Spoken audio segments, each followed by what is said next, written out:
Oke guys, jumpa lagi bersama Mr. Panamba. Kesempatan kali ini kita akan bercerita tentang seorang legendaris yang berasal dari Kampung Biru, Kecamatan Tabukan Tengah, Sangihe Island. Jadi ceritanya seperti ini. Di semua tempat sudah sangat terkenal seorang kakek atau seorang tua-tua adat lah yang dikenal dengan nama Tonggeng Biru. Jadi asal kata nama desa Biru ini adalah berasal dari orang tua ini, dan dia ini disebut sebagai The Legend. Kenapa dia disebut sebagai The Legend? Karena dia memiliki kemampuan untuk bisa terbang. Kalau di Sangihe ini kan ada semacam siluman yang orang menyebutnya dengan kata songko atau bawar.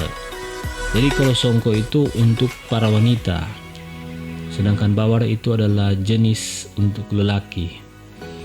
Memang saya pernah melakukan penelitian terhadap seorang nenek yang tidak mau menyebutkan namanya pasti.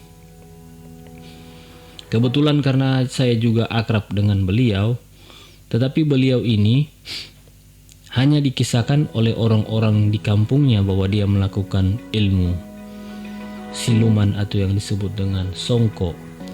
Tetapi dia sendiri tidak menyadari akan hal tersebut, bahkan dia tidak tahu. Sehingga pada waktu masih zaman mahasiswa dan melakukan kegiatan-kegiatan kerohanian di sebuah kampung di wilayah Sangihe, di situ banyak orang-orang atau bahkan banyak kaum rohaniawan dari gereja tidak mau pergi menemui nenek ini, dikarenakan mereka takut dengan dia karena dia diisukan atau dipercaya oleh orang-orang kampung tersebut dia memiliki ilmu songko, yaitu orang yang bisa terbang atau siluman lah, seperti itu. Memang kata songko ini saya juga pernah bertanya ke beberapa para pentua-pentua adat bahwa dia ini hanya terbang itu setinggi daun talas. Jadi dia tidak terbang tinggi, jadi setinggi daun talas, sehingga jangan heran kadangkala tanpa disadari pada zaman dahulu dia bisa tapi dia bisa menyendeng orang, karena dia kan terbang itu dengan posisi menengadah ke atas. Jadi dia bisa dikatakan itu memegang orang dari belakang, sehingga jangan heran ada orang-orang yang berjalan dan memegang ujung yang tajam di bagian belakang seperti memikul pacul, itu untuk menghindari songkok tersebut. Dan ada beberapa juga yang mengatakan bahwa dari para tentu adat ini mereka memiliki semacam ramuan. Ramuan ini adalah akar-akar yang dibakar di dalam sebuah tungku yang terbuat dari tanah liat. Jadi ramuan-ramuan akar ini memang sangat dirahasiakan. Bahkan tidak ada orang yang tahu selain mereka ini.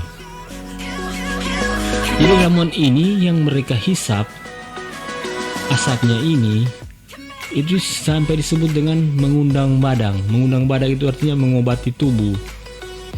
Jadi kalau ditelaah lebih dalam lagi, sebenarnya ilmu ini ada hubungannya dengan ilmu metode pengobatan.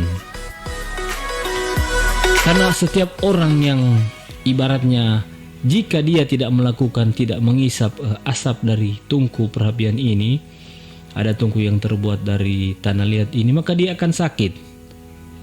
Sehingga orang menyebutnya sebenarnya dia ini sementara mengundang badang. Jadi semacam ada ramuan-ramuan yang dipakai oleh mereka karena zaman dahulu mereka belum mengenal keilmuan medis, sehingga ramuan-ramuan ini itu dipercaya dapat meringankan tubuh mereka membuat mereka sehat kembali, bahkan membuat mereka ini bisa kebal terhadap berbagai macam penyakit dan berumur sangat tua dengan ilmu ini. Jadi awalnya ilmu ini adalah untuk sebagai ramuan kesehatan tubuh. Tetapi entah kenapa dari ramuan yang dihisap ini menggunakan, jadi ibaratnya seperti kalau wanita yang berambut panjang kecil zaman dulu, dia di saat dia melakukan ritual ini, yaitu apa ya istilahnya, seperti menghisap asap dari ramuan-ramuan di dalam tungku yang terbuat dari tanah liat ini, dia akan menjadi ringan badannya sampai dia bisa menerbangkan dirinya atau terbang. Nah, perkara yang orang menyebutkan seperti ini seperti itu, tapi kita belum pernah menemukan kasus ada orang yang menjadi korban atau korban pembunuhan atau pelecehan atau hal-hal yang jahat yang dilakukan oleh Songko. Meskipun Songko ini difitnah-fitnah sebagai siluman yang jahat, tapi sampai sekarang, dari dulu sampai sekarang belum ada kasus-kasus orang yang meninggal dibunuh oleh Songko ini.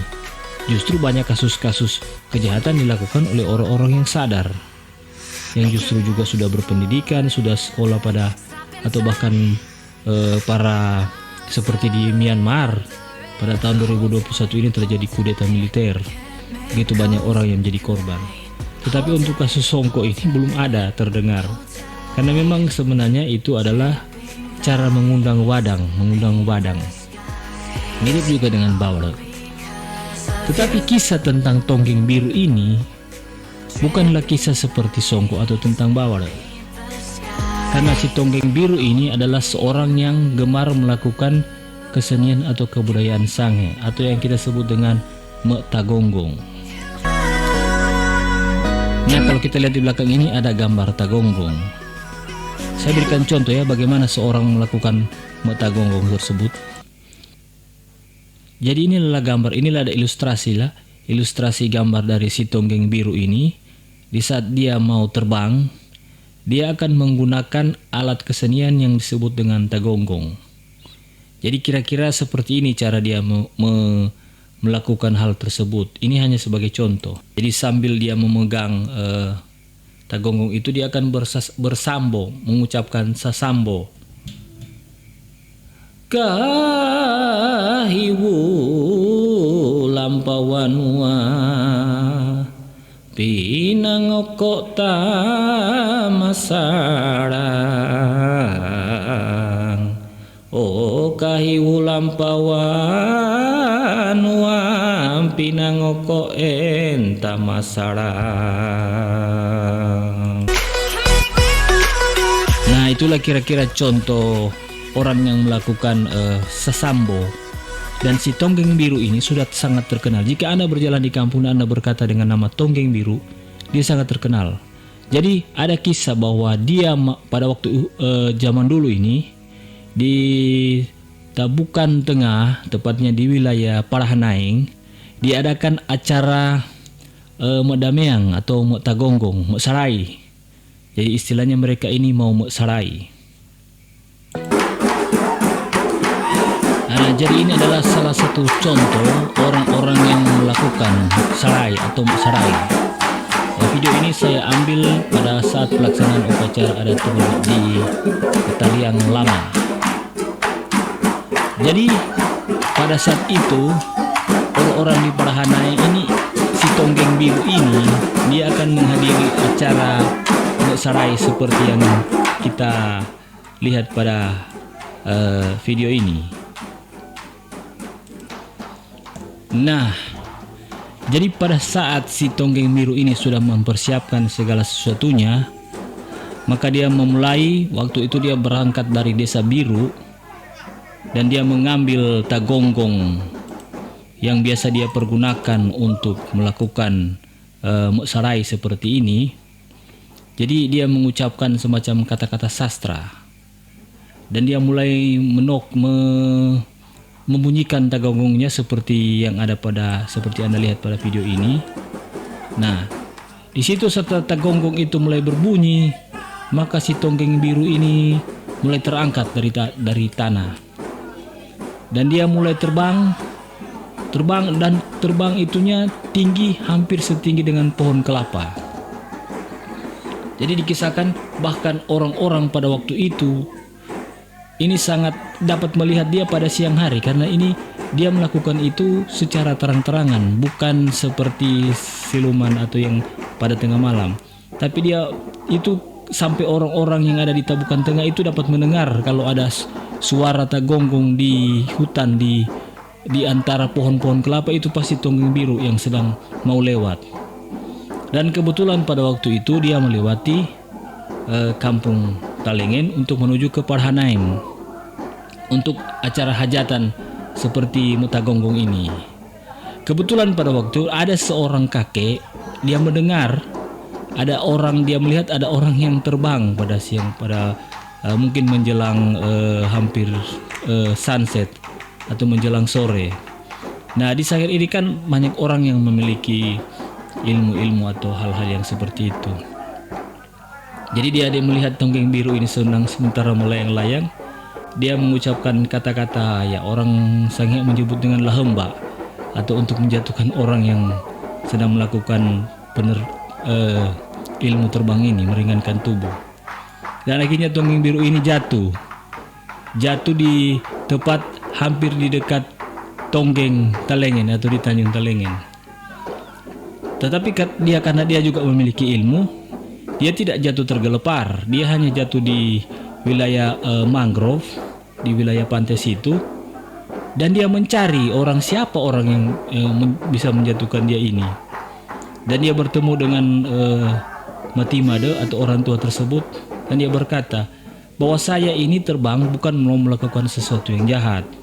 Saya hanya ingin menghadiri acara Modameang Mesarai. Jadi tolong jangan menggunakan ilmu-ilmu untuk membuat dia sampai jatuh dari terbangnya itu.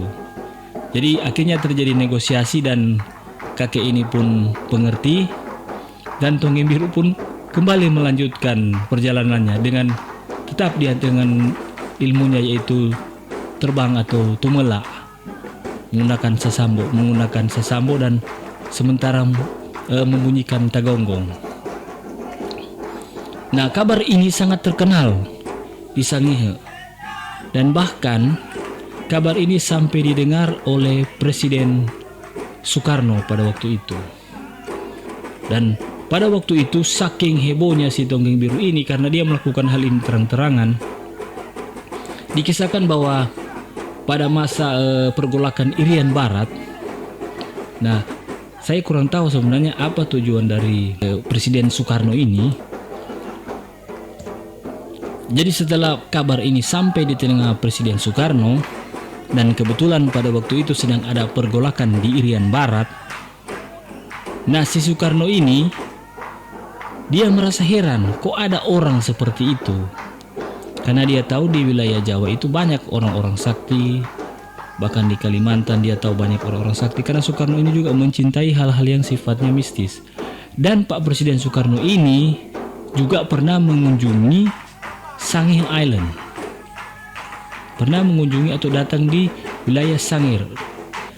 Jadi sebagaimana dikisahkan bukan dikisahkan tapi dalam sejarah tercatat bahwa Presiden Soekarno ini sempat mengunjungi Kabupaten Kepulauan Sangihe pada bulan Februari, kalau tidak salah pada bulan Februari tahun 1953, tepatnya pada waktu itu di Siau. Jadi Siau itu masih wilayah dari Kabupaten Kepulauan Sangihe. Kalau dulunya kan masih Kabupaten Sangihe dan Talaut, jadi Siau juga masih termasuk dari wilayah Sangihe, sehingga ada monumen peringatan di wilayah Siau memperingati kedatangannya di beliau pada tahun 1953. Jadi setelah kabar santer ini terdengar bahwa ada orang di Sangihe ini kebetulan yang bisa terbang secara terang-terangan, ada seorang utusan yang berbisik di telinga Soekarno bahwa Pak Soekarno, ternyata di wilayah Sangihe ini ada seseorang yang sangat sakti, dan saking saktinya dia dapat terbang pada siang hari secara nyata terang-terangan. Dan Soekarno pun eh, entah apakah dia berkelakar atau dia serius, dia mengirim pesan terhadap orang ini. Ini dalam cerita-cerita yang beredar di masyarakat Tabukan Tengah dan sekitarnya sampai di Tabukan Utara, bahwa jika bisa, ini Soekarno mengirim pesan ini seperti kalau zaman sekarang mungkin WA atau SMS. Kalau bisa, dia mau memohon kepada, minta tolong kepada si Tonggeng Biru ini. Kalau dia bisa, bolehkah dia membawa bom untuk menuju ke Irian? Waktu itu karena waktu masa itu masih ada pemberontakan di Irian Barat. Membawa bom ke Irian agar supaya dapat menolong, menyelamatkan tentara-tentara, agar supaya pemberontak itu dapat kembali lagi ke pangkuan Republik. Ini pesan yang dikirimkan oleh si Presiden Soekarno ini kepada si Tonggeng Biru. Nah ini apakah dia mencoba atau memang mengeledek atau gimana, atau memang dia benar-benar memang memanggil si Tonggeng Biru untuk hal tersebut. Dan pesan ini pun sampai di telinganya Tonggeng Biru.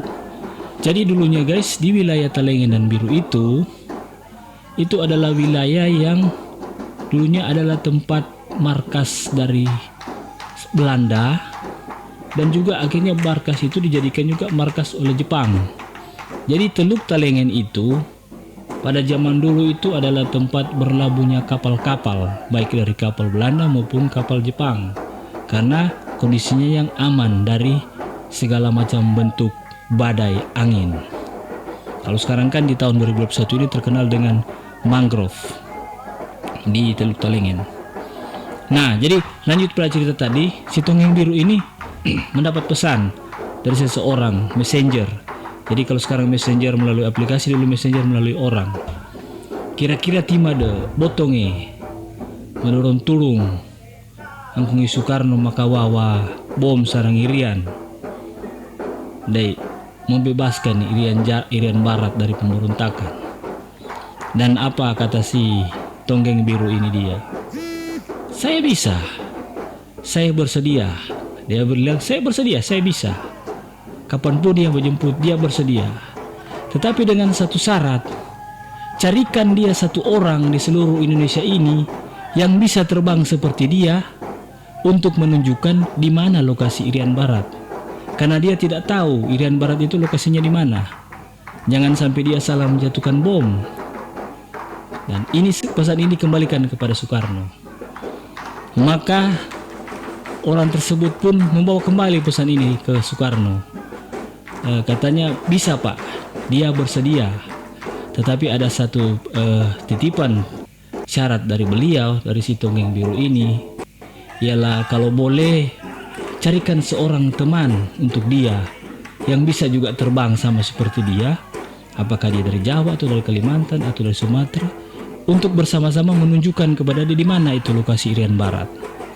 Nah, setelah Soekarno mendengar pesan dari si Tonggeng Biru, Soekarno berkata bahwa dia sudah mencari tapi tidak ada orang yang bisa menemani si Tonggeng Biru untuk terbang bersama-sama ke Irian Barat.